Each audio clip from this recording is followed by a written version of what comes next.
Coach, that was the first time that Christian has started a match and not gone 90 since October 1st of last year.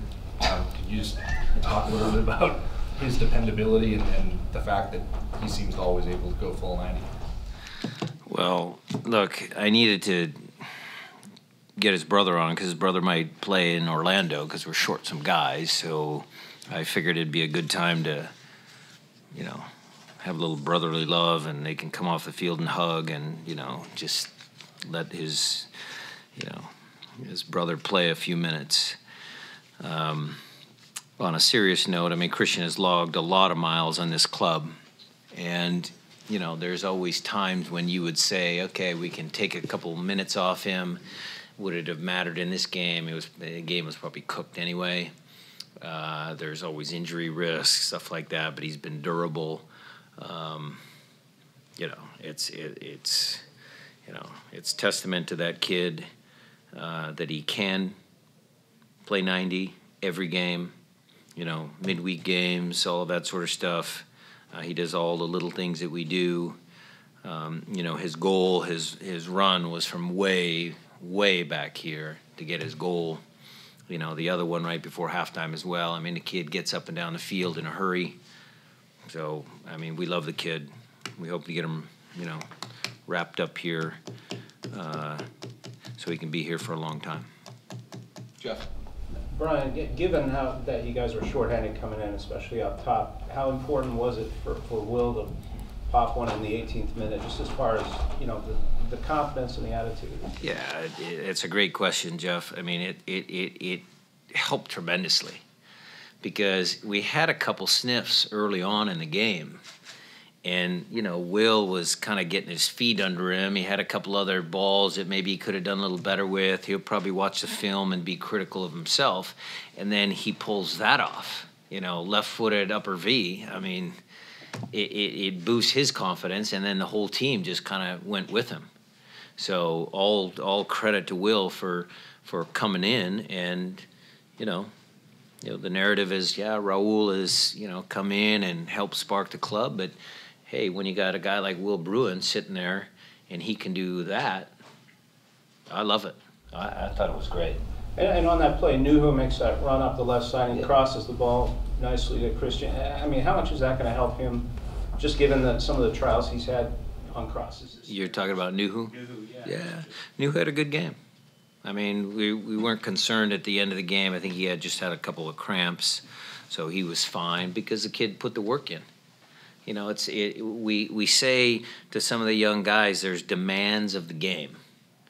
And the way we play, our outside backs get involved a lot. And so Nuhu is finding his footing a little bit, with the timing of his movements and when he goes and how he goes. So we'll continue to work on a technical piece, getting the crosses right. But, again, he's still a young kid. Matt? Finesse is not really the first thing that comes to mind when you think of Will's game. But between that finish and then his dummy to set up the other goal, do you think that that's maybe an underappreciated part of what he can do for you guys when given the opportunity? Yeah. I mean, look, he's seen a lot of minutes in MLS. I mean, he's been around for a while, so he has some of those experiences in games where some of that stuff comes just, like, intuitively.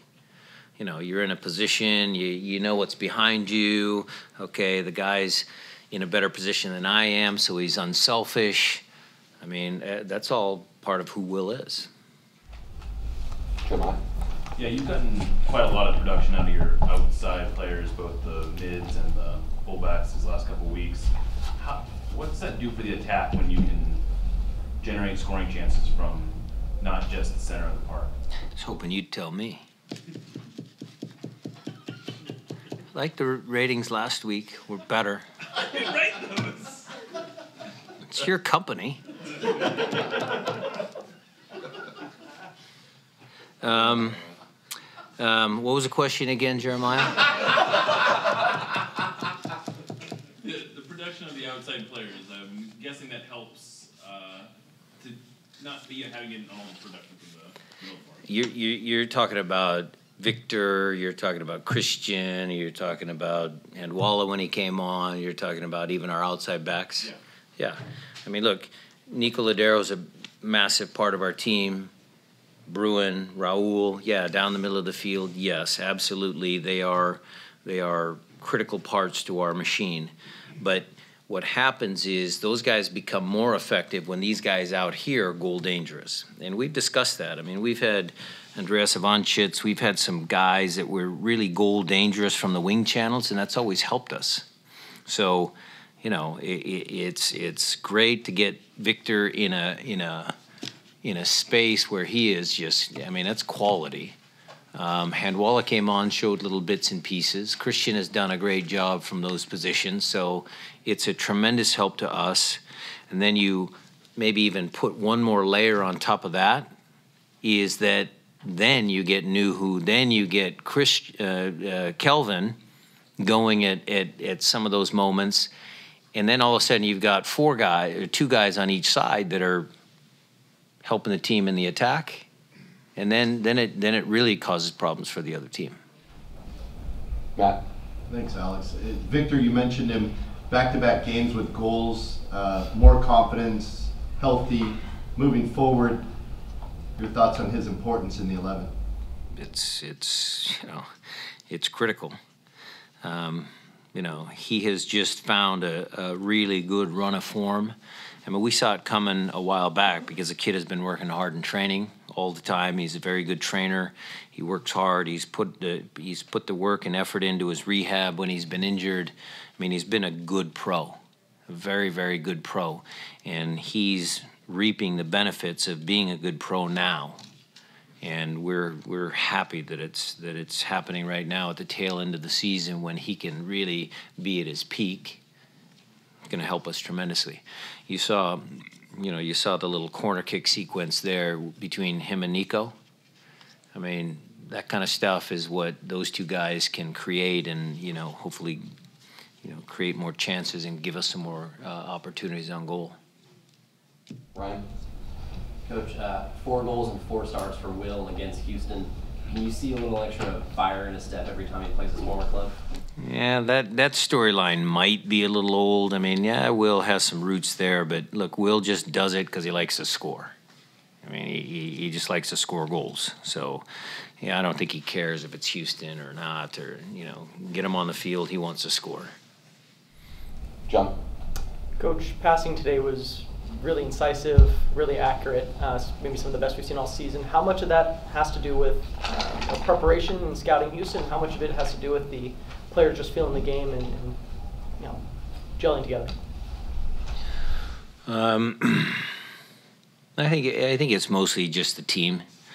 I mean, I got to get a lot of credit to Gonzo and Jimmy and Preki. I mean, they all do a really good job coaching the group. Preki did a lot of extra work with Bruin to get him kind of back on track.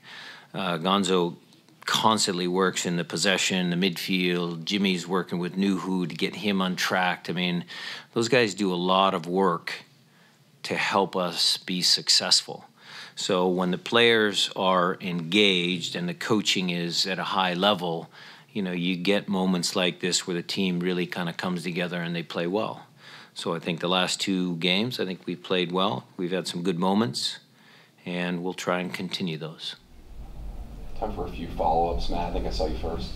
Christian scores that second, and Nico goes down, and it gets eerily quiet in the stadium. And I bet he's a tough kid. But your thoughts on that? And was it a knee knock, or was it just a moment where, you felt something odd? When you watch the replay, Nico runs up to celebrate with Christian, and the 2 of them knock knees. That's how that injury happens. So, yes, it got eerily quiet, and we were a little concerned, but he is a tough kid. He will be fine. He'll be good. Would you have a conversation about celebration? No. Those guys just, I don't know. They can figure out what they want to do when they score. I don't care. Joanne? Yeah, Chad Marshall looked like he may have been a little frustrated there right at the end. Is that a good sign? I'm assuming because you guys gave up the goal late.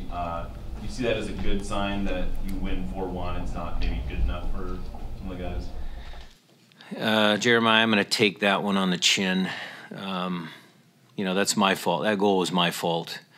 I mean, when you make subs, we were talking about getting these guys ready for, Orlando and getting them some minutes, getting them feel for the game. But the integrity of this game, you know, when you make the 3 subs for the 3 young guys, it took a little bit out of that. And, you know, that's a decision we made on the bench. And, you know, it cost us in that one moment, because we'll watch that play. I've seen the goal, so I know exactly what we're going to coach the young guys to do and make sure that expectations are set so that hopefully doesn't happen again.